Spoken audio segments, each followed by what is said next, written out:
Hi loves, this is regarding kay Pai. Sabi niya, hi po, pwede po ba bumili ng 1 Pi? Di kasi ma-withdraw yung akin need 0.01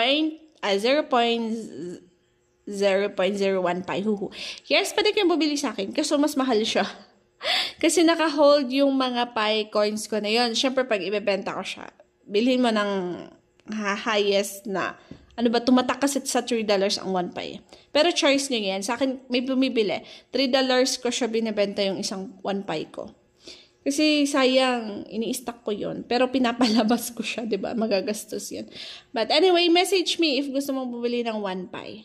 Meron din akong binili na Pi. So, binenta nila yung Pi nila sa akin kasi wala silang OKX wallet, di nila masell yun. Lalo na pag walang OKX, tapos walang mga Gcash yung iba dyan, pero may Pi coins, binibenta po talaga nila. Pero, ayan, yun, binili ko. Pero low price ko lang siya binili. Pero binenta naman nila. Sila mismo nag-price at pero depende kasi yan sa mga tao eh. Pero for me, i-hold natin. Sayang naman, pataas yung Pi ngayon. Pero, grabe, balik sana siya sa $3. Okay yung $3. Pero malabo eh, 0.6 pa lang. Siguro matagal pa. Malabo ngayon, pero baka malay natin, di ba? Biglang up. Hindi natin alam. So, message me.